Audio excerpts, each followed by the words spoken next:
The AFC Champions League rolled into the continent this year on a different set of wheels.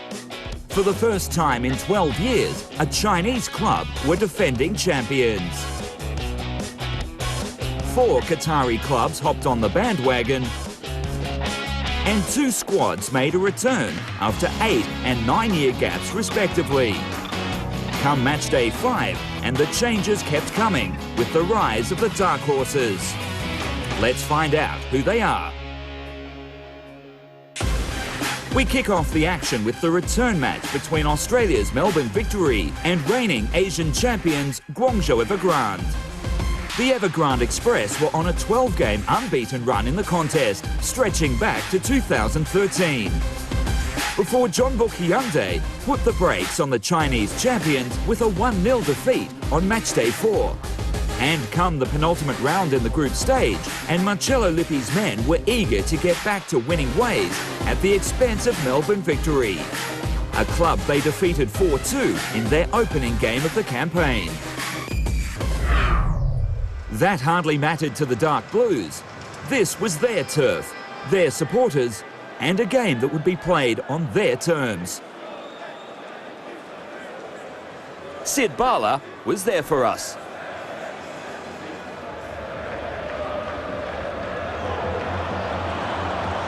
Push their way forward, it's a beautiful ball through, and it's an early start for Melbourne Victory. And would you believe it, it's the captain, Mark Milligan, allowing Milligan to run through in the middle, and that was some brilliant vision there. And he's seen his up and downs as well for Australia, representing his country 46 times. And the shot comes through, drifting high and wide.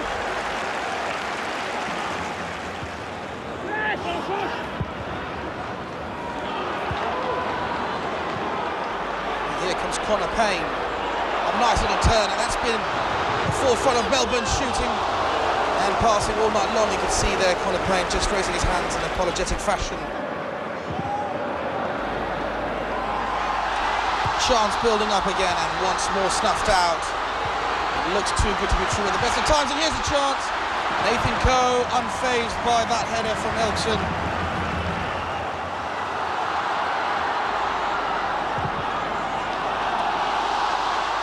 Chance again now.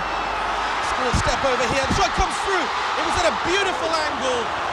Elkson with every chance just thrown away there.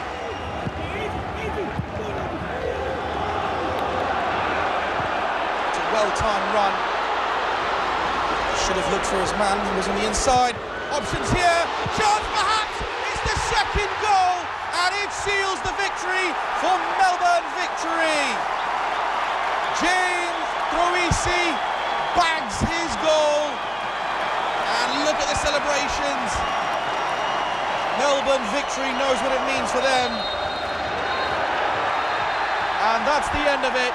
Melbourne Victory 2, Guangzhou Evergrande 0. It is a massive upset here. Melbourne now with 7 points, move level with the first and second position. So the race to progress gets thrown wide open in Group G, with all 4 clubs level on 7 points. Both clashes on the final match day of the group stage will decide who makes the grade and who takes the exit. In Group H action, Western Sydney Wanderers challenged the wounded Tigers of Ulsan at the Munsu Stadium. The Harangi were shocked 3-1 by Guizhou Renhe on day 4 and were still recovering from that blow. But mercy wasn't an option for the visiting side, with Mark Bridge making it strike 1 Wanderers on 60 minutes. Kim Shin-wook tried to restore parity for Ulsan, but couldn't find the target.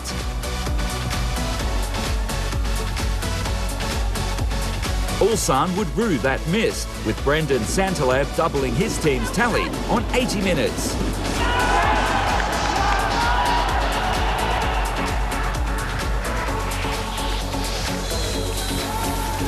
"2-0, and that's how it ended, with the Wanderers registering their 3rd victory of the group stage. The contest in Group H heats up, with the Wanderers and Frontale level on 9 points, with the Australian club leading the way by a single goal advantage. Ulsan are just 2 points behind the frontrunners.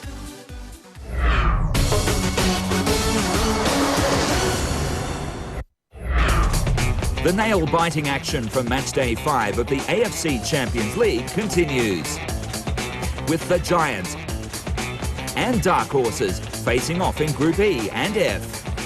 Cerezo Osaka opened their doors at the Nagai Stadium to Pohang Steelers. The clubs cancelled each other out 1-1 on matchday 1 and were eager to avoid a repeat of that result. The form book, however, favours the Steelers. Pohang's finest are unbeaten in their 4 matches so far on the continental stage, and in 6 on the domestic front. The cherry pickers of Japan, on the other hand, are struggling through a victory drought. Their last win was 5 matches ago, when they defeated Kashima Antlers 2-0 in the J-League. On the continental stage, they were held to a 2-2 result by Buriram United on matchday 4. And with just 5 points from 4 games, the Osaka club will have to dig deep to withstand the onslaught of the aggressive Steelers. It was only the second ever clash between the clubs, with pride and maximum points on the line. Let's find out who came out tops with our commentator, Glenn Mascarenhas.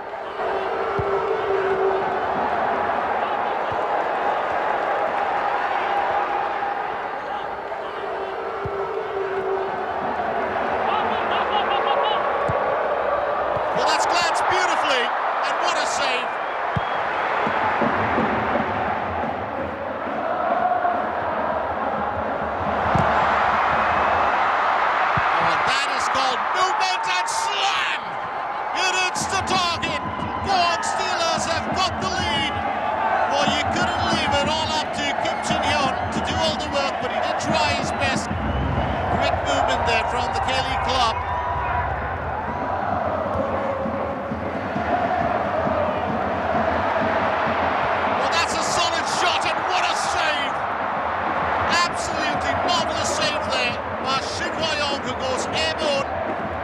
Opportunity for Cerezo Osaka. And that's picked up by Shin Hwa-young. Kota Fujimoto will be denied.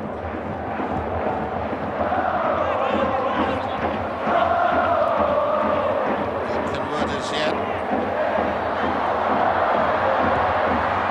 And that's the second one for the Steelers, straight into the back of the net. Bingo from Kim Seung-dae. It's now 2-0 Pohang Steelers. Cerezo Osaka are in deep, deep trouble here.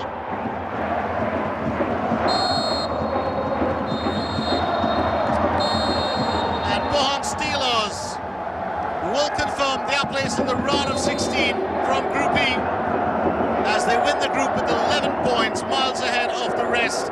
It's a final score at the Osaka Nagai Stadium, and Cerezo Osaka 0, Pohang Steelers 2. So, Pohang Steelers become the first club from East Asia to confirm their spot in the last 16.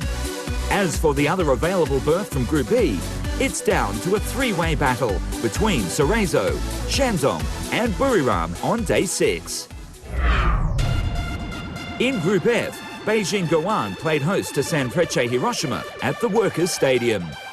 The clubs were hoping to avoid their 1-1 scoreline on matchday 1 this time around. The lacklustre first half was followed by Xiao Jie finding the breakthrough on 55 minutes.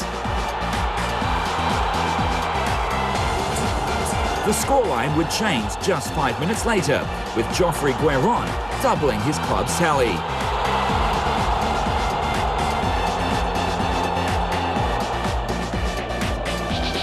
A fight back from the Japanese champions saw Naoki Ishihara reduce the arrears on 66 minutes.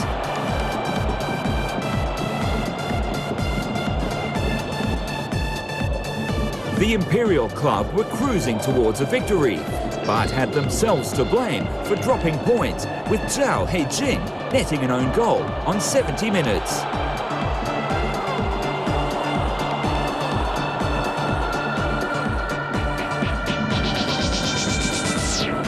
2-2 the final score in Beijing.